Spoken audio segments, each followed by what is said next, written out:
કેમ છો વિદ્યાર્થી મિત્રો? હું રાજ વ્યાસ આપ સૌની YouTube channel only science nothing એલ્સમાં આપ સર્વેનું હાર્દિક સ્વાગત કરું છું. વિદ્યાર્થી મિત્રો, આવનારી ધોરણ 10ની બોર્ડની પરીક્ષામાં વિષય વિજ્ઞાન અને ટેકનોલોજીમાં પૂછાઈ શકે તેવા બોર્ડના પેપરમાં કેટલાક આઈએમપી પ્રશ્નો જેની આપણે આજે ડિસ્કશન સોલ્યુશન સાથે કરવા જઈ રહ્યા છીએ. આજના વિડિયો લેક્ચરમાં વિદ્યાર્થી મિત્રો શરૂઆતના જે 4 ચેપ્ટર કેમિસ્ટ્રી સબ્જેક્ટના છે એમાં પૂછાઈ શકે તેવા આઈએમપી પ્રશ્નોની આપણે ચર્ચા કરીશું. સૌથી પહેલા બાળકો ચેપ્ટર નંબર 1 રાસાયણિક પ્રક્રિયાઓ અને સમીકરણો જેમાંથી બોર્ડમાં પૂછાઈ શકે તેવા આઈએમપી પ્રશ્નોની આપણે આજે ચર્ચા કરીએ. સૌથી પહેલા બેટા પ્રશ્નો પૂછાઈ શકે એવો ટોપિક છે રાસાયણિક પ્રક્રિયાઓના પ્રકારો. તો રાસાયણિક પ્રક્રિયાઓના પ્રકારો બેટા સંયોગીકરણ પ્રક્રિયા, વિઘટન પ્રક્રિયા, વિસ્થાપન પ્રક્રિયા, દ્વિવિસ્થાપન પ્રક્રિયા, ઓક્સિડેશન, રિડક્શન અને રેડોક્સ. તો કુલ આટલી રાસાયણિક પ્રક્રિયાઓમાંથી બોર્ડમાં પૂછાઈ શકે એવા પ્રશ્નોની આપણે આજે ડિસ્કશન કરીશું. જો વિદ્યાર્થી મિત્રો ગયા વર્ષે બોર્ડે વિઘટન પ્રક્રિયામાંથી પ્રકાશીય વિઘટનનો પ્રશ્ન પૂછેલો છે. હા, એનો અર્થ એ નહીં કે આપણે આજે એની ડિસ્કશન નહીં કરીએ, એની પણ ચર્ચા કરીશું, પણ એની આગળ પાછળના જેટલા બી ટોપિક હોય એ મારી દરેક વિદ્યાર્થીઓને ખાસ એક વિનંતી છે કે એને તૈયાર કરવા અને કરવા. ચલો તો આપણે શરૂઆત કરીએ. સંયોગીકરણ પ્રક્રિયા. બોર્ડની અંદર બેટા પ્રશ્ન તમને એવો પૂછાશે કે સંયોગીકરણ પ્રક્રિયા એટલે શું? સમીકરણ આપીને સમજાવો. તો સંયોગીકરણ પ્રક્રિયા એટલે જે રાસાયણિક પ્રક્રિયામાં બે પ્રક્રિયકો વચ્ચે પ્રક્રિયા થઈને એક જ નિપજ મળતી હોય અથવા બનતી હોય તેવી રાસાયણિક પ્રક્રિયાને સંયોગીકરણ પ્રક્રિયા કહે છે. જ્યારે પણ વિદ્યાર્થી તમે કોઈ પણ રાસાયણિક પ્રક્રિયાની વ્યાખ્યા લખો તો પ્રયત્ન કરવો કે એને ડબલ ઇન્વર્ટર કોમામાં લખવી. કોઈ પણ વિજ્ઞાન વિષયની અંદર બાળકો જ્યારે આપણે વ્યાખ્યા લખતા હોઈએ ત્યારે વ્યાખ્યાને ફોર એક્ઝામ્પલ તમે કોઈ પણ વ્યાખ્યા લખો છો તો વ્યાખ્યાને આ રીતે ડબલ ઇન્વર્ટર કોમામાં લખવી. એનાથી લખાણની એક અલગ જ છાપ ઊભી થાય છે. તો અહીંયા વિદ્યાર્થી મિત્રો મેં બોર્ડ ઉપર લખ્યું છે કે જે રાસાયણિક પ્રક્રિયામાં બે પ્રક્રિયકો વચ્ચે પ્રક્રિયા થઈને એક જ નિપજ મળતી હોય અથવા તો બનતી હોય તેવી પ્રક્રિયાને સંયોગીકરણ પ્રક્રિયા કહે છે. હવે બાળકો આની અંદર આપણે સમીકરણ લખવા હોય તો સમીકરણની અંદર સૌથી પહેલા કાર્બનની ઓક્સિજન વાયુ સાથે પ્રક્રિયા થવાથી કાર્બન ડાયોક્સાઇડ વાયુ મળે છે. તો સમીકરણમાં બાળકો આપણે લખીશું C+O2 gives CO2. સમીકરણ સંતુલિત છે કે નહીં એ ખાસ ચેક કરવાનું. તો એના માટે ડાબી અને જમણી બાજુ કાર્બનની સંખ્યા 1, જમણી બાજુ પણ 1, ઓક્સિજન ડાબી બાજુ 2, જમણી બાજુ પણ 2. તો અહીંયા સમીકરણ પણ બાળકો તમારું સંતુલિત છે. Number 2 CaO. બાળકો આનું નામ થશે કેલ્શિયમ ઓક્સાઇડ. આનું વિદ્યાર્થીઓ બીજું નામ ક્વિકલાઇમ બોર્ડમાં પ્રશ્ન પૂછાયેલો છે. કેલ્શિયમ ઓક્સાઇડનું અન્ય નામ જણાવો તો આવશે ક્વિકલાઇમ. એની પાણી સાથે પ્રક્રિયા થવાથી એટલે કે +H2O અહીંયા મળશે CaOH twice. આનું બાળકો નામ થશે કેલ્શિયમ હાઇડ્રોક્સાઇડ. ઘણા વિદ્યાર્થીઓનો પ્રશ્ન હોય છે કે સર અમને અણુસૂત્રમાં રાસાયણિક નામ યાદ રહેતા નથી અથવા તો સમીકરણની અંદર શું નામ ના લખીએ તો ચાલે. તો બાળકો બોર્ડની પરીક્ષામાં કદાચ તમને નામ આવડતું નથી અથવા તો કોઈ સમીકરણની અંદર તમે કોઈ સંયોજનનું નામ ભૂલી જાવ છો તો ખોટું નામ લખો એના કરતા ના લખો એ વધારે સારું. બરોબર. તો અહીંયા બાળકો પહેલો પ્રશ્ન સંયોગીકરણ પ્રક્રિયા એટલે શું અને તેના સમીકરણો આપણે જોયા. એના પછી બીજો પ્રશ્ન આવશે વિઘટન પ્રક્રિયા એટલે શું? વિઘટન પ્રક્રિયા એટલે બાળકો જે રાસાયણિક પ્રક્રિયામાં એક જ પ્રક્રિયકમાંથી બે કે તેથી વધારે નિપજ મળતી હોય તો એવી પ્રક્રિયાને શું કહેવાય? વિઘટન પ્રક્રિયા. ચલો આપણે અહીંયા જોઈએ વિઘટન પ્રક્રિયા એટલે શું? વિઘટન પ્રક્રિયા તો જે રાસાયણિક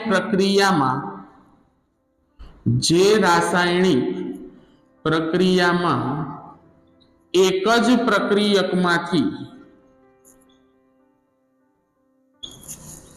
બે કે તેથી વધારે નિપજો મળતી હોય તો તેવી પ્રક્રિયાને વિઘટન પ્રક્રિયા કહે છે। જો બાળકો, વિઘટન પ્રક્રિયાની અંદર એક જ પ્રક્રિયકમાંથી બે કે તેથી વધારે નિપજો મળતી હોય। હવે બેટા આપણે કોઈ પણ પદાર્થનું વિઘટન કરીએ તો વિઘટન કરવા માટે આપણે એને કોઈ ને કોઈ ઉર્જા આપવી પડે। તો આ ઉર્જા જુદા જુદા સ્વરૂપે આપણે આપતા હોઈએ। કોઈ પદાર્થને આપણે ગરમ કરીએ અને ગરમ કરવાથી જો એનું વિઘટન થતું હોય તો આવા વિઘટનને કહેવાય ઉષ્મીય વિઘટન। જો કોઈ પદાર્થનું આપણે સૂર્યપ્રકાશની મદદથી વિઘટન કરતા હોઈએ તો એને કહેવાય પ્રકાશીય વિઘટન, જે ગયા વર્ષે જ 2024માં જ બોર્ડે એના વિશે પ્રશ્ન પૂછેલો છે। અને જો કોઈ પદાર્થનું આપણે વિદ્યુત પ્રવાહની મદદથી વિઘટન કરતા હોઈએ તો તેવા વિઘટનને કહેવાય વિદ્યુતીય વિઘટન। તો અહીંયા સૌથી પહેલા હું સમીકરણ લખું છું ઉષ્મીય વિઘટનનું। ઉષ્મીય વિઘટન કોને કહેવાય? જો બાળકો, દરેક વસ્તુ બોર્ડ ઉપર લખવી એ શક્ય નથી અને આપણો આજે આ વિડિયો મૂકવાનો હેતુ માત્ર ને માત્ર તમને આઈએમપી પ્રશ્નોનું રિવિઝન કરાવવાનો છે। માટે બોર્ડ ઉપર જેટલી જરૂરી માહિતી હશે એટલી હું તમને અહીંયા લખીને સમજાવીશ। બિનજરૂરી કે વધારાની વસ્તુ હું બોર્ડ ઉપર લખીને તમારો અને મારો સમય બગાડવા માંગતો નથી અને વિડિયોની લેન્થ પણ થોડી વધારે થશે। તો શક્ય હોય એટલું આપણે ક્વિક રિવિઝનના માધ્યમથી બોર્ડની પ્રિપેરેશન અને વિજ્ઞાન અને ટેકનોલોજીનું પેપર સારામાં સારું જાય એવો પ્રયત્ન કરી રહ્યા છીએ। ચલો, ઉષ્મીય વિઘટનની અંદર બેટા આપણે લખીએ તો કેલ્શિયમ કાર્બોનેટ, કેલ્શિયમ કાર્બોનેટની ઉષ્મીય વિઘટન કરવાથી તેમાંથી કેલ્શિયમ ઓક્સાઇડ અને કાર્બન ડાયોક્સાઇડ મળે છે। કેલ્શિયમ કાર્બોનેટનું બેટા સામાન્ય નામ થશે ચૂનાનો પથ્થર। બીજું આને આરસ પહાણ બી કહી શકાય। બોર્ડની પરીક્ષામાં એકવાર પ્રશ્ન પૂછાયેલો છે કે આરસ પહાણનું અણુસૂત્ર જણાવો, તો આરસ પહાણનું અણુસૂત્ર બીજું કોઈ નહીં પણ CaCO3 કેલ્શિયમ કાર્બોનેટ જ થશે। કેલ્શિયમ કાર્બોનેટને બેટા આપણે ગરમ કરીએ તો એમાંથી કેલ્શિયમ ઓક્સાઇડ અને કાર્બન ડાયોક્સાઇડ મળશે। બીજી પ્રક્રિયા છે પ્રકાશીય વિઘટન। ભાઈ આ વિઘટનનો જ પ્રકાર છે। પ્રકાશીય વિઘટનનો મતલબ થાય જે વિઘટન પ્રક્રિયામાં સૂર્યપ્રકાશની મદદથી આપણે પદાર્થનું વિઘટન કરતા હોઈએ। તો આની અંદર આવશે સિલ્વર ક્લોરાઇડ AgCl અને AgBr, સિલ્વર બ્રોમાઇડ। એનું આપણે સૂર્યપ્રકાશની હાજરીમાં વિઘટન કરીએ તો એમાંથી સિલ્વર અને ક્લોરીન વાયુ છૂટો પડે છે। સિલ્વર બ્રોમાઇડનું સૂર્યપ્રકાશની હાજરીમાં વિઘટન કરીએ તો એમાંથી પણ સિલ્વર અને બ્રોમિન વાયુ છૂટો પડે છે। હવે આ સમીકરણની અંદર બેટા તમે જોઈ શકો છો કે ડાબી બાજુ સિલ્વર અને ક્લોરીન બંને એક જ છે, પણ જમણી બાજુ તમારા ક્લોરીન વાયુને હંમેશા બાળકો Cl2 Br2 H2O2 સ્વરૂપે જ લખવો। આ રીતે યાદ રાખશો તો ક્યારે પણ વાયુનું અણુસૂત્ર લખવામાં તમારે ભૂલ પડશે નહીં। જમણી બાજુ 2 ક્લોરીન હોવાથી ડાબી બાજુ અહીંયા આગળ 2 વડે ગુણાકાર કરો તો સિલ્વર 2 થઈ જશે, તો અહીંયા 2 વડે ગુણાકાર કરવો। અહીંયા પણ બ્રોમિન 2 હોવાથી ડાબી બાજુ 2 વડે ગુણાકાર કરો, અહીંયા સિલ્વર 2 થવાથી અહીંયા પણ 2 વડે ગુણાકાર કરવો। તો આ થઈ ગયા પ્રકાશીય વિઘટનના 2 સમીકરણો। ખાસ ધ્યાન રાખવા જેવું બેટા, 1 માર્કનો પ્રશ્ન બોર્ડ પૂછી શકે કે AgCl અથવા AgBr નો ઉપયોગ કઈ પ્રક્રિયામાં થાય? તો શ્યામ શ્વેત ફોટોગ્રાફીની અંદર સિલ્વર ક્લોરાઇડ અને સિલ્વર બ્રોમાઇડનો ઉપયોગ કરવામાં આવે છે। આની આગળ બોર્ડે પ્રશ્ન એ રીતે પૂછ્યો છે કે શ્યામ શ્વેત ફોટોગ્રાફીમાં નીચેનામાંથી કયા પદાર્થનો ઉપયોગ કરવામાં આવે? તો એની અંદર બેટા તમે સિલ્વર ક્લોરાઇડ અને સિલ્વર બ્રોમાઇડ આ બંને પદાર્થો યાદ રાખી શકો છો। ચલો વિદ્યાર્થી મિત્રો, આગળ વાત કરીએ તો હવે વિદ્યુતીય વિઘટન। વિદ્યુતીય વિઘટન કોને કહેવાય? તો જે વિઘટન પ્રક્રિયામાં વિદ્યુત પ્રવાહનો ઉપયોગ કરીને પદાર્થનું વિઘટન કરવામાં આવતું હોય તો તેવા વિઘટનને કહેવાય વિદ્યુતીય વિઘટન। વિદ્યુતીય વિઘટનની અંદર વિદ્યાર્થી મિત્રો સમીકરણમાં પાણીનું વિદ્યુતીય વિઘટન કરવામાં આવશે। પાણીનું વિદ્યુતીય વિઘટન કરવામાં આવે તો એમાંથી હાઇડ્રોજન વાયુ અને ઓક્સિજન વાયુ છૂટો પડશે। હમણાં જ મેં તમને કીધું કે વાયુ લખો ત્યારે હંમેશા 2 ના સ્વરૂપમાં લખવા। તો ડાબી બાજુ તમે જોઈ શકો છો ઓક્સિજન એક જ છે, જ્યારે જમણી બાજુ ઓક્સિજન 2 છે। સમીકરણ સંતુલિત કરવા માટે ડાબી બાજુ આપણે 2 વડે ગુણીએ તો હાઇડ્રોજન 2 દુ 4 થઈ જાય, માટે અહીંયા પણ 2 વડે ગુણવા। ખ્યાલ આવી ગયો? તો અહીંયા બાળકો આપણો બીજા નંબરની રાસાયણિક પ્રક્રિયા વિઘટન પ્રક્રિયા પૂરી થશે। ત્યાર પછી આવશે બેટા વિસ્થાપન પ્રક્રિયા। વિસ્થાપન પ્રક્રિયા કોને કહેવાય? તો વિસ્થાપન પ્રક્રિયા એટલે જે રાસાયણિક પ્રક્રિયામાં વધારે ક્રિયાશીલ તત્વ ઓછા ક્રિયાશીલ તત્વના સંયોજનમાંથી તેને દૂર કરીને પોતે તેના સ્થાને જોડાય, આ પ્રક્રિયાને વિસ્થાપન પ્રક્રિયા કહે છે. આ પ્રક્રિયા બેટા હું તમને પહેલા સમીકરણ આપીને સમજાવું, પછી આપણે એની વ્યાખ્યા શું લખવી. જો વિદ્યાર્થી મિત્રો, ઘણા વિદ્યાર્થીઓનો પ્રશ્ન એ પણ હોય કે સર અમે પહેલા વ્યાખ્યા લખીએ કે થિયરી લખીએ પછી સમીકરણ લખીએ તો ચાલે, કે પહેલા સમીકરણ લખીને પછી એનું ડિસ્ક્રિપ્શન લખીએ તો ચાલે? બંને વસ્તુ બેટા ચાલે. તમે પહેલા સમીકરણ લખીને પછી એની માહિતી નીચે લખો તો પણ એ વસ્તુ સાચી જ પડે છે. તો અહીંયા હું તમને વિસ્થાપન પ્રક્રિયા વિદ્યાર્થી મિત્રો એ રીતે જ સમજાવું છું. જો આપણે અહીંયા એક ક્ષારનું દ્રાવણ લઈએ જેનું નામ છે કોપર સલ્ફેટ, અને એ કોપર સલ્ફેટની પ્રક્રિયા હું લોખંડ સાથે કરું, અથવા તો આના પ્રવૃત્તિ તરીકે પણ તમે સમજી શકો છો કે એક બીકરની અંદર આપણે કોપર સલ્ફેટનું દ્રાવણ લઈએ અને એની અંદર લોખંડની ખીલ્લી નાખી દઈએ, તો અમુક સમય પછી કોપર સલ્ફેટનો રંગ હોય છે બેટા વાદળી, અથવા તો તમે એને ભૂરો રંગ પણ કહી શકો છો. તો અમુક સમય પછી તમને એવું જોવા મળશે કે કોપર સલ્ફેટનો ભૂરો રંગ દૂર થઈ ગયો. તો એનું કારણ શું? તો લોખંડે કોપર સલ્ફેટમાંથી કોપરનું વિસ્થાપન કરી દીધું અને પોતે એની જગ્યાએ ગોઠવાઈ ગયો, માટે આ બની ગયું FeSO4, જેને કહેવાય ફેરસ સલ્ફેટ.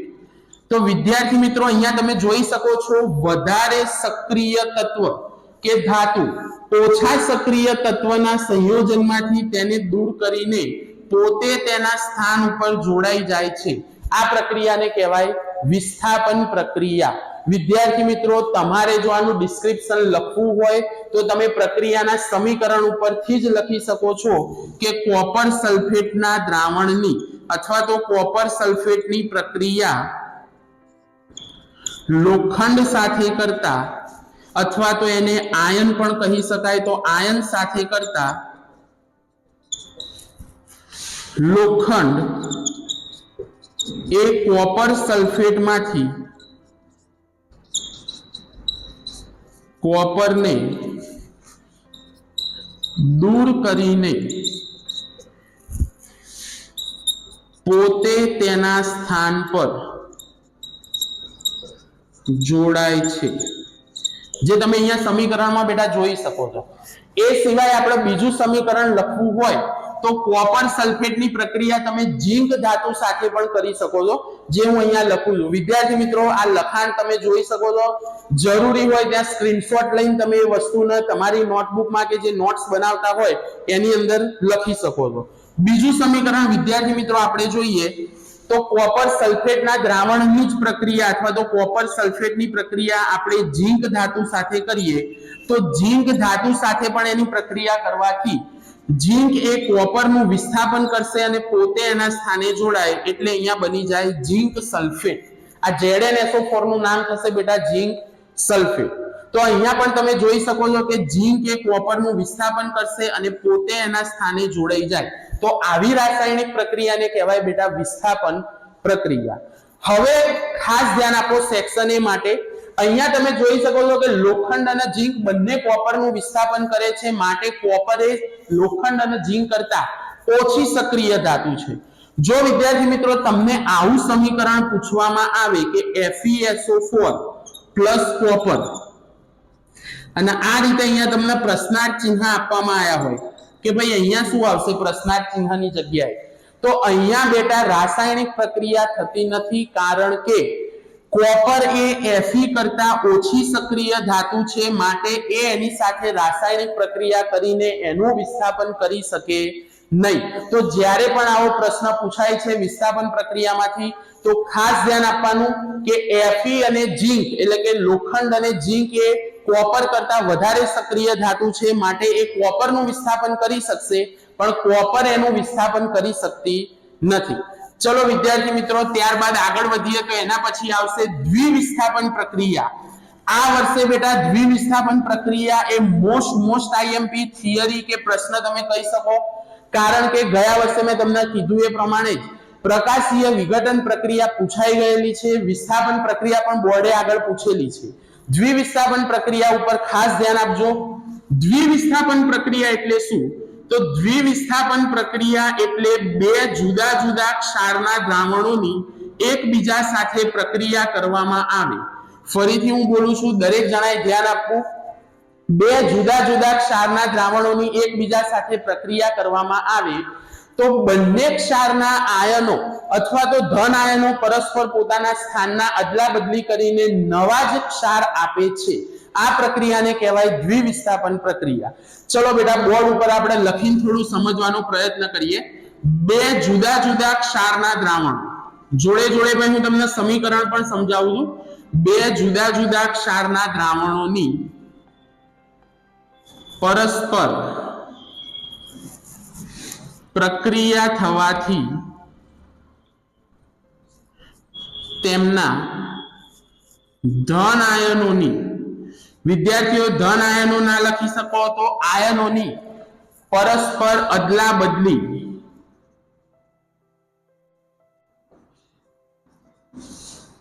થઈને નવા ક્ષાર બનવાની પ્રક્રિયાને દ્વિવિસ્થાપન પ્રક્રિયા કહે છે.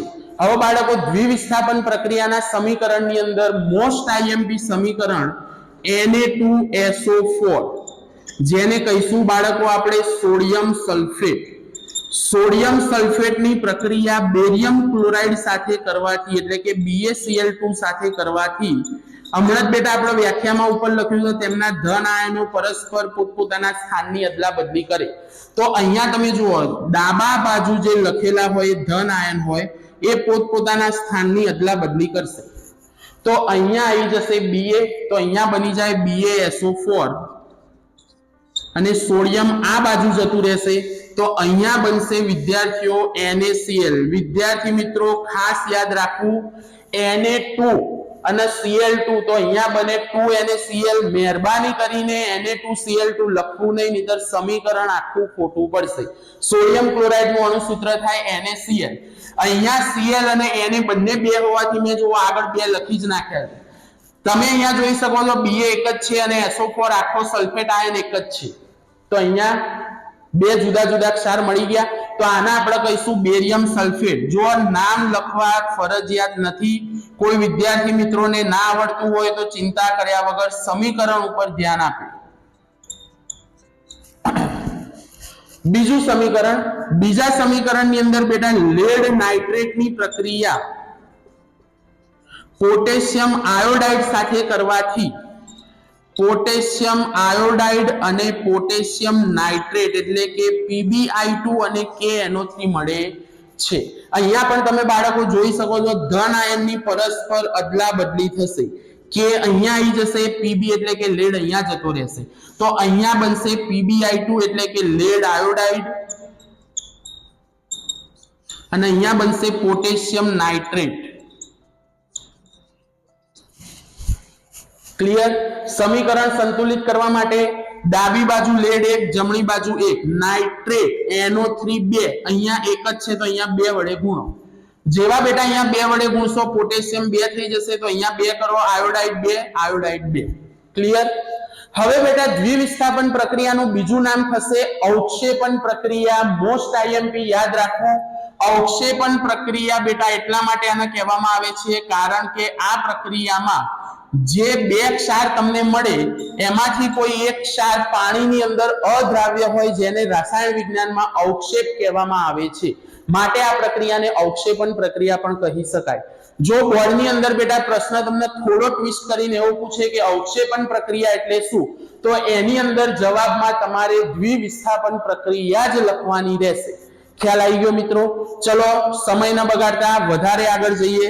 હવે આગળ રાસાયણિક પ્રક્રિયામાં આવશે ઓક્સિડેશન અને રિડક્શન પ્રક્રિયા.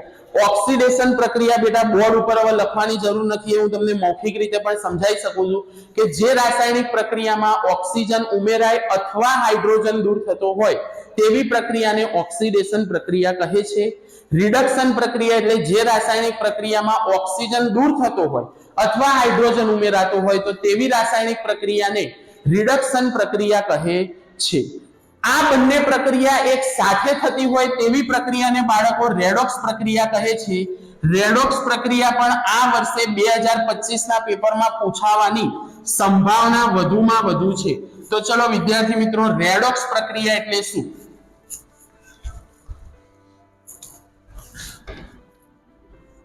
રેડોક્સ પ્રક્રિયા. રેડોક્સ પ્રક્રિયા એટલે વિદ્યાર્થી મિત્રો જે રાસાયણિક પ્રક્રિયામાં ઓક્સિડેશન અને રિડક્શન બંને એક સાથે થતું હોય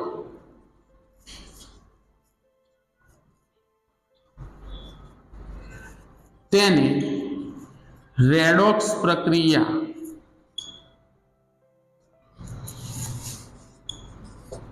કહે છે. જે રાસાયણિક પ્રક્રિયામાં ઓક્સિડેશન અને રિડક્શન બંને એક સાથે થતું હોય એને શું કહેવાય? રેડોક્સ પ્રક્રિયા. રેડોક્સ પ્રક્રિયાના સમીકરણમાં બેટા કોપર ઓક્સાઇડની ઉપરથી હાઇડ્રોજન વાયુ પસાર કરવામાં આવે તો હાઇડ્રોજન વાયુ તેમાંથી ઓક્સિજન પોતે લઈ લેશે એટલે કે H2O થાય અને કોપર આ રીતે અલગ પડી જાય. ખ્યાલ આવ્યો? ગાલા એસાઇનમેન્ટના પેપરમાં પણ આ પ્રશ્ન વિદ્યાર્થી મિત્રો આ વર્ષે પૂછવામાં આવ્યો છે કે કોપર ધાતુને ગરમ કરીએ તો તેનો રંગ કેવો થાય? કોપર ધાતુને બેટા તમે જ્યારે પણ ગરમ કરો ત્યારે એની ઉપર કાળા રંગના તમને ડાઘા જોવા મળે. એ કાળા રંગના ડાઘા એ કોપર ઓક્સાઇડના છે. કોપર ઓક્સાઇડની અંદર બેટા કોપર 2 સંયોજકતા ધરાવે એટલે એના આ રીતે ખાસ યાદ રાખજો. ધોરણ 9 ની અંદરનો આ ટોપિક છે પણ કોપરની અંદર ભાઈ જે આ કોપર હોય એની સંયોજકતા થાય 2. તો કોપર ઓક્સાઇડની હાઇડ્રોજન સાથે પ્રક્રિયા કરીએ તો ઓક્સિજન એમાંથી દૂર થાય માટે આ પ્રક્રિયાને કહેવાય રિડક્શન પ્રક્રિયા. અને અહીંયા હાઇડ્રોજનની અંદર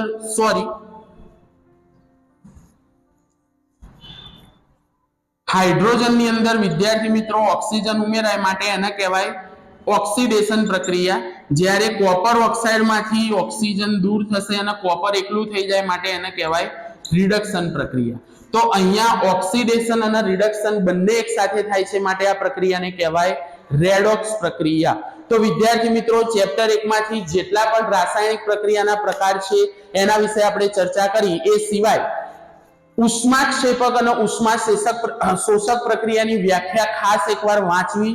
ખોરાપણુનો ટોપિક એકવાર વાંચી લેવો. ખોરાપણુની અંદર જેટલા પણ તેલી ખોરાક હોય કે જેટલા પણ તૈયાર ફૂડ પેકેટમાં વસ્તુ તમને ખાવાની મળે છે એની અંદર ખોરાકનું ઓક્સિડેશન ના થાય, એ ખોરો ના પડી જાય એના માટે કયો વાયુ ભરવામાં આવે છે? તો નાઇટ્રોજન વાયુ. બોર્ડે એકવાર પ્રશ્ન પૂછી લીધો છે તેમ છતાં પણ ખાસ સેક્શન એ ની અંદર વિદ્યાર્થી મિત્રો ટોટલ 24 પ્રશ્નો પૂછાય છે. 24 પ્રશ્નોમાંથી મેક્સિમમ માર્ક કવર થાય તેવો તમારો પૂરેપૂરો પ્રયત્ન હોવો જોઈએ. તો ચેપ્ટર 1 માંથી જેટલા પણ આઈએમપી પ્રશ્નો કરાવવા જેવા હતા એની આપણે ચર્ચા કરી. હવે આપણે આગળ જઈએ છીએ ચેપ્ટર નંબર 2.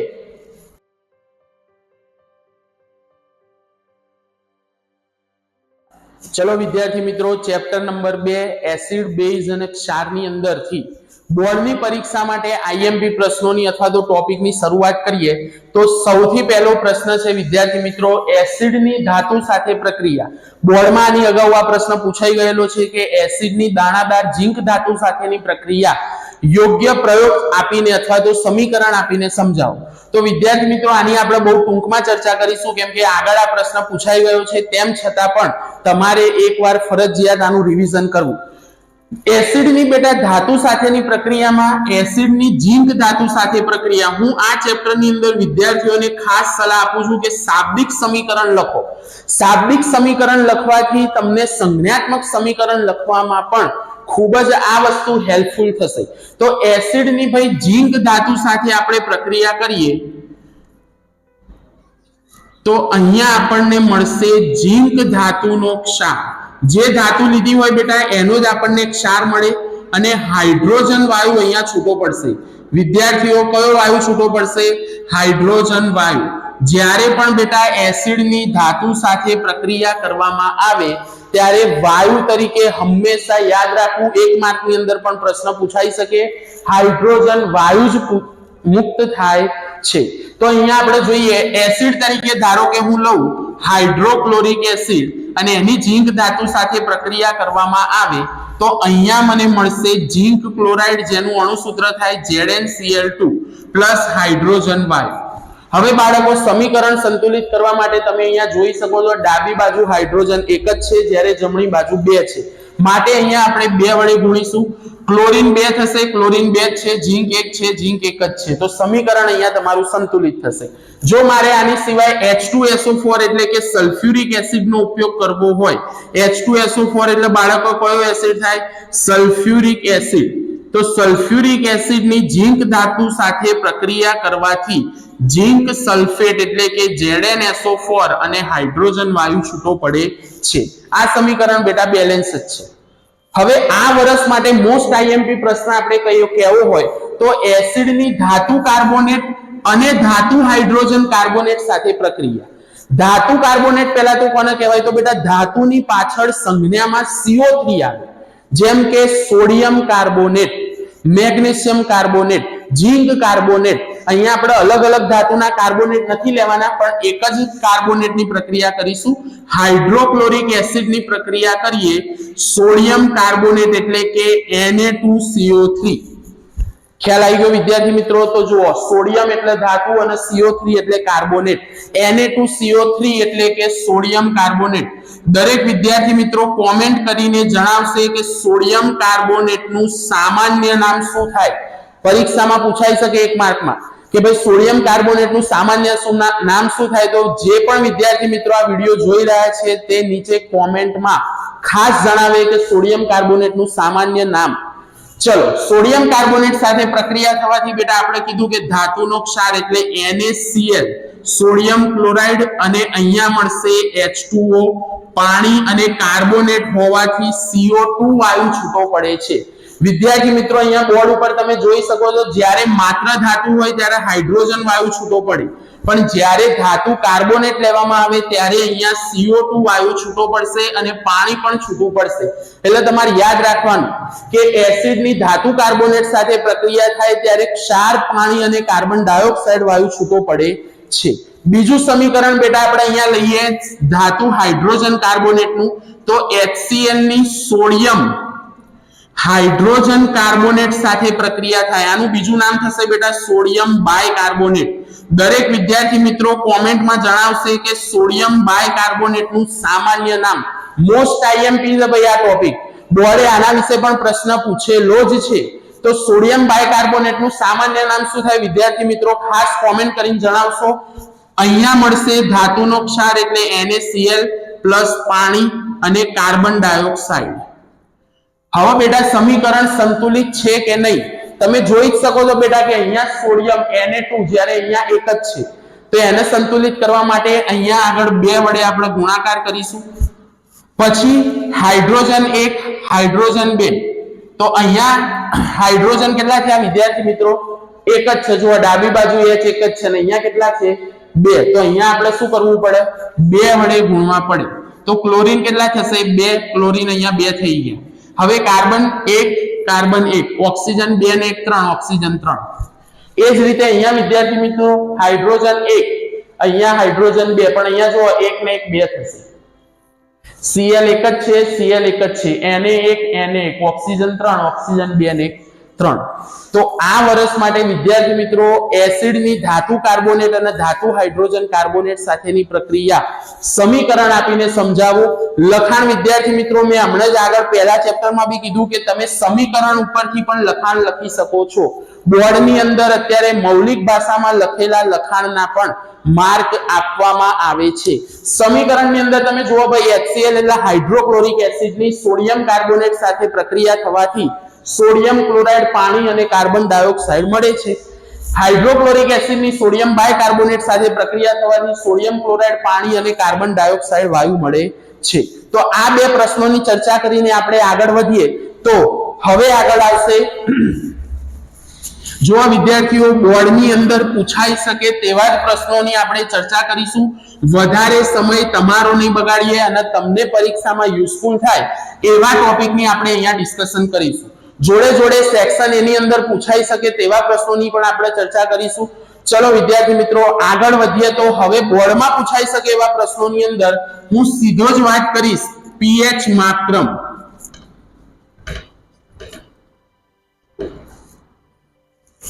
પીએચ માત્રમ એટલે શું? તો પીએચ માત્રમ એ વિદ્યાર્થી મિત્રો જલીય દ્રાવણમાં રહેલા H+ આયનની સાંદ્રતા માપવા માટે ઉપયોગમાં લેવાતા માપક્રમને પીએચ માત્રમ કહે છે.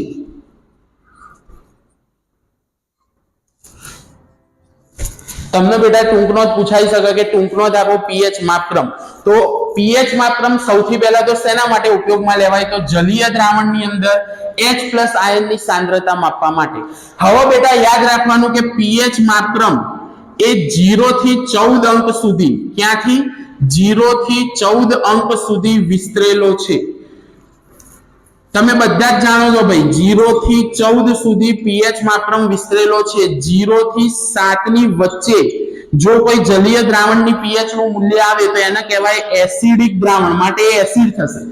જો 7 થી 14 ની વચ્ચે કોઈ દ્રાવણ આવે તો એને આપણે કહીશું બેઝિક દ્રાવણ, માટે એ બેઝ થશે. અને જો કોઈ દ્રાવણની પીએચ નું મૂલ્ય એક્ઝેક્ટ 7 આવે તો તે તટસ્થ હોય, જેને આપણે ક્ષાર કહીએ છીએ. સ્વભાવે બેટા એ લોકો કેવા હોય? તટસ્થ. બીજી વસ્તુ યાદ રાખવાની, પીએચ નું મૂલ્ય 7 થી ઘટે તો એસિડિક પ્રબળતા અથવા તો તેની એસિડિકતા વધે, અને પીએચ નું મૂલ્ય 7 થી 14 તરફ જાય તો એની બેઝિકતામાં બેટા શું થશે? વધારો. તો આ થઈ ગયું ભાઈ પીએચ માત્રમ વિશે. પીએચ માત્રમનું મહત્વ, ભાઈ પીએચ માત્રમના મહત્વ વિશે બોર્ડે આગળ પણ પ્રશ્નો પૂછેલા છે. દાંતનો સડો અટકાવવામાં પીએચ નું મહત્વ, ખોરાકના પાચનમાં પીએચ નું મહત્વ. આ ટોપિક વિદ્યાર્થી મિત્રો ખાસ રિવાઇઝ કરવા, પણ વિડિયોની લેન્થ વધી ના જાય અને તમને પણ કંટાળો ના આવે એ માટે હું ખાસ મોસ્ટ આઈએમપી પ્રશ્નોનું જ ડિસ્કશન કરવા માંગુ છું. એ ટોપિક તમે અવશ્ય એકવાર રિવાઇઝ કરજો. હા, એની અંદરથી સેક્શન એમાં તો ભાઈ દાંતનું સૌથી બહારનું પણ કયા પદાર્થનું બનેલું હોય? તો કેલ્શિયમ ફોસ્ફેટ, તેનું અણુસૂત્ર Ca3PO4 ટ્વાઇસ. ખોરાકના પાચનની વખતે શરીરની અંદર આપણા જઠરમાં મંદ HCl નો સ્ત્રાવ થાય, અને જો એનું પ્રમાણ વધી જાય તો આપણા પેટમાં બળતરા અને દુખાવો થાય છે, જેને આપણે એસિડિટી કહીએ છીએ. તો આ એસિડિટીના ઉપચારની અંદર આપણે જે પદાર્થ ઉપયોગમાં લઈએ એવા પદાર્થોને કહેવાય એન્ટાસિડ પદાર્થો. એન્ટાસિડ પદાર્થોની અંદર વિદ્યાર્થી મિત્રો ખાવાનો સોડા એટલે કે સોડિયમ બાયકાર્બોનેટ અથવા તો સોડિયમ હાઇડ્રોજન કાર્બોનેટ. તમને મેં હમણાં જ કોમેન્ટમાં કહી દીધું કે ભાઈ NaHCO3 નું રાસાયણિક નામ સોડિયમ બાયકાર્બોનેટ, અને સામાન્ય નામ જણાવો. તમારામાંથી ઘણા બધાએ કોમેન્ટમાં કદાચ લખ્યું બી હશે, તો એનું નામ થશે બેટા ખાવાનો સોડા. એને પણ આપણે એન્ટાસિડ તરીકે લઈ શકીએ છીએ. અને બીજું મોસ્ટ આઈએમપી નામ છે મિલ્ક ઓફ મેગ્નેશિયા, જેનું અણુસૂત્ર છે MgOH ટ્વાઇસ. આ પ્રશ્ન પણ બોર્ડની અંદર પૂછાઈ શકે. તો સેક્શન એ માટે તો ભાઈ આ ટોપિક ઇમ્પોર્ટન્સ છે જ, પણ આ વર્ષે પીએચ ની ટૂંકનો જ, પીએચ માત્રમની ટૂંકનો જ વિદ્યાર્થીઓને હું સલાહ આપીશ કે ખાસ તૈયાર કરવી અને કરવી. ત્યારબાદ વિદ્યાર્થી આગળ જઈએ તો ક્ષાર પરિવારની અંદર મારે એક ટોપિક તમને સમજાવવો છે કે ક્ષારની પીએચ. હમણાં જ આપણે ભાઈ પીએચ માત્રમની અંદર વાત કરી કે ક્ષારની પીએચ કેટલી હોય? તો ભાઈ ક્ષાર સ્વભાવે તટસ્થ હોય, માટે સર એની પીએચ નું મૂલ્ય 7 હોય. પણ બેટા બધા જ ક્ષારની પીએચ 7 હોય અને તે સ્વભાવે તટસ્થ હોય તેવું જરૂરી નથી. ક્ષાર શેમાંથી બનેલો છે તેના આધારે એની પીએચ નક્કી કરવામાં આવે છે. તો આપણે યાદ રાખીશું કે ક્ષાર શેમાંથી બને?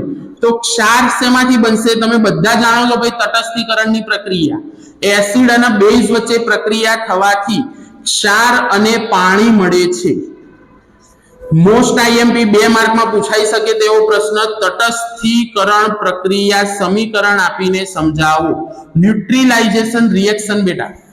તો એસિડ અને બેઝ વચ્ચે પ્રક્રિયા થવાથી બાળકો શું મળશે? ક્ષાર અને પાણી. હવે આપણે જે ટોપિક તમને સમજાવવાની વાત કરતા હતા એ કે ક્ષારની પીએચ. તો ક્ષારની pH બેટા એ કયા એસિડ અને બેઝ માંથી બન્યો હોય એના ઉપર આધાર રાખે. જો ક્ષાર જે એસિડ અને બેઝ માંથી બન્યો હોય અને એ એસિડ તમારો પ્રબળ હોય તો તમારો ક્ષાર પણ કેવો થશે બાળકો? પ્રબળ થાય. કેવો થાય? પ્રબળ. અને ક્ષાર પ્રબળ થાય તો એની pH <7 થશે. ખાસ ધ્યાન આપજો વિદ્યાર્થી મિત્રો, ક્ષાર જે એસિડ માંથી બન્યો હોય એ એસિડ તમારો પ્રબળ હોય તો ક્ષાર પણ તમારો પ્રબળ થશે. હા, શરત એટલી કે બેઝ તમારો કેવો હોવો જોઈએ? નિર્બળ. તમને ફરીથી એકવાર વ્યવસ્થિત દેખાય માટે બોર્ડ ઉપર અહીંયા હું લખું છું, દરેક જણા ખાસ ધ્યાન આપે. એસિડ પ્લસ બેઝ, ક્ષાર અને પાણી. જો બેટા અહીંયા લેવામાં આવેલો એસિડ પ્રબળ હોય અને બેઝ નિર્બળ હોય તો તમારો ક્ષાર જે હોય એ એસિડિક થાય અને એસિડિક થવાના કારણે એની pH 7 કરતા ઓછી થશે. ખ્યાલ આવી ગયો? એટલે તમને પ્રશ્ન એ રીતે પૂછાઈ શકે છે. ગાલાના પેપર સેટમાં પણ આ પ્રશ્ન આપેલો છે કે આપેલ ક્ષાર એ એસિડિક છે કે બેઝિક, અથવા તો એની pH નું મૂલ્ય કયું હોઈ શકે. તો એની અંદર વિદ્યાર્થી મિત્રો એક ઉદાહરણ લઈએ, જેમ કે HCl અને બેઝ તરીકે હું લઉં NH4OH, એમોનિયમ હાઇડ્રોક્સાઇડ, અને અહીંયા મને ક્ષાર મળશે NH4Cl. ગાલાની અંદર આ જે ક્ષાર આપ્યો છે ને એમ પૂછ્યું છે કે એની pH કેટલી હોય? તો pH <7 હોય. કેમ? તો એ બેટા જે એસિડ માંથી બનાવવામાં આવેલો છે હાઇડ્રોક્લોરિક એસિડ એ પ્રબળ એસિડ છે. ધોરણ 10 ની અંદર HCl એસિડ આવશે, H2SO4 આવશે, HNO3 આવશે. તો HCl, H2SO4 અને HNO3 પ્રબળ એસિડ જ છે. નિર્બળ એસિડ માત્ર ને માત્ર એક જ છે બેટા ધોરણ 10 ની અંદર CH3COOH, acetic acid, ethanoic acid, આ એક જ નિર્બળ છે. હવે આગળ જઈએ તો ભાઈ એસિડ અને બેઝ વચ્ચે પ્રક્રિયા થાય અને ક્ષાર મળે, અને જો તમારો બેટા બેઝ પ્રબળ હોય અને એસિડ નિર્બળ હોય તો અહીંયા તમને જે ક્ષાર મળે એ કેવો હોય? તો એ ક્ષાર બેઝિક હોય અને એની pH <7 હોય. વિદ્યાર્થી મિત્રો કેવી હોય? <7.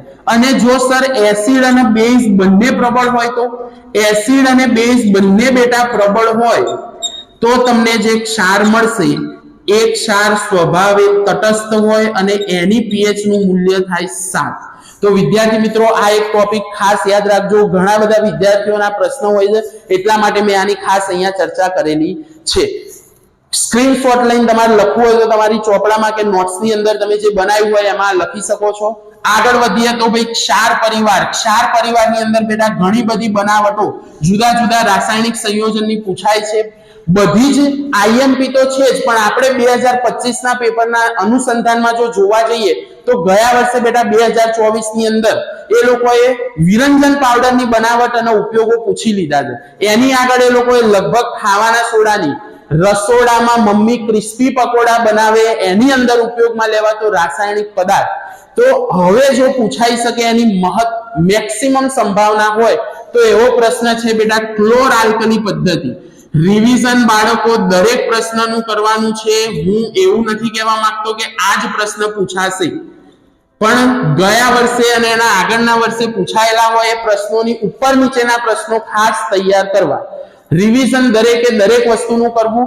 મારો હેતુ તમને પરીક્ષામાં વધુમાં વધુ પ્રશ્નોના જવાબ આવડે અને તમે અટેમ્પ્ટ કરી શકો એ માટેનો છે. ચલો, ક્લોર આલ્કલી પદ્ધતિ. સૌથી પહેલા તો બેટા આ જે પદ્ધતિ છે એ NaOH ની બનાવટ માટેની પદ્ધતિ છે. NaOH એટલે સોડિયમ હાઇડ્રોક્સાઇડ. NaOH ની બનાવટ માટે બેટા આ પદ્ધતિની અંદર તમને એવું કીધું છે કે સોડિયમ ક્લોરાઇડના જલીય દ્રાવણમાંથી NaCl નું જલીય દ્રાવણ એટલે NaCl પ્લસ પાણી એમાંથી વિદ્યુત પ્રવાહ પસાર કરવામાં આવે તો રાસાયણિક પ્રક્રિયા થઈને NaOH, Cl2 અને હાઇડ્રોજન વાયુ મળે છે. અહીંયા તમે સમીકરણમાં ભાઈ જુઓ Na એક જ છે, Na એક જ છે, ક્લોરીન 1 ક્લોરીન 2 તો અહીંયા કેટલા કરવાના? 2. અહીંયા સોડિયમ 2 કરો એટલે અહીંયા પણ તમારે કેટલા કરવાના? 2. હવે તમે અહીંયા જોઈ શકો છો ઓક્સિજન એક જ છે, જ્યારે અહીંયા ઓક્સિજન 2 થશે તો ડાબી બાજુ 2 વડે ગુણો. હાઇડ્રોજન 4 થશે તો અહીંયા પણ કેટલા વડે? અહીંયા 2 અને 2 4 થઈ ગયા. ઓકે, તો ભાઈ આ થઈ ગઈ ક્લોર આલ્કલી પદ્ધતિ. આનું નામ સર કેમ ક્લોર આલ્કલી પદ્ધતિ? કારણ કે આ પદ્ધતિમાં ઉપનિપજ તરીકે ક્લોરીન અને સોડિયમ હાઇડ્રોક્સાઇડ બેઝ ને બેટા કેમિસ્ટ્રીની અંદર આલ્કલી પણ કહેવાય. ખ્યાલ આવી ગયો? તો આ બેટા બનાવટ એકવાર ખાસ તૈયાર કરવી. આની અંદર જેટલી પણ નિપજ અને ઉપનિપજ છે એના ઉપયોગો પણ તમારે ચોપડીમાંથી જોઈ લેવા. તો ચેપ્ટર 2 ની અંદર બેટા મેક્સિમમ પૂછાઈ શકે. હા, હજુ પણ કેટલાક પદાર્થો અને એની અંદર જોવા મળતા એસિડ, આ કોષ્ટક પણ બેટા તમારે ખાસ તૈયાર કરવું. જેમ કે દહીં હોય તો દહીંની અંદર તમને મળશે લેક્ટિક એસિડ. પછી આમલીની અંદર તમને મળશે ટાર્ટરિક એસિડ. પછી આવશે ટામેટા, તો ટામેટાની અંદર વિદ્યાર્થી મિત્રો મળશે ઓક્ઝેલિક એસિડ. પછી ચાઇનીઝની અંદર જે વિનેગરનો ઉપયોગ કરવામાં આવે છે એ વિનેગરની અંદર હમણાં જ મેં વાત કરી એસિટિક એસિડ, ઇથેનોઇક એસિડ, ભાઈ એનું IUPAC નામ છે. ખાદ્ય એસિડો ભાઈ, ખાવાની વસ્તુમાં મળતા એસિડો. ખ્યાલ આવી ગયો? પછી લાલ કીડીનો ડંખ હોય અથવા તો કવચ નામની વનસ્પતિનો જે ડંખ હોય એની અંદર જોવા મળતો એસિડ તો મિથેનોઇક એસિડ, અથવા તો એનું બીજું નામ વિદ્યાર્થીઓ મોસ્ટ IMP છે ફોર્મિક એસિડ. તો જુદી જુદી વસ્તુમાં જોવા મળતા આ એસિડના નામ પણ સેક્શન A માં પૂછાઈ શકે. તો દરેક વિદ્યાર્થીઓએ ચેપ્ટર 2 નું સારામાં સારું રિવિઝન કરવું. ચલો આ સાથે જ આપણે અહીંયા ચેપ્ટર 2 ની પૂર્ણાહુતિ કરી.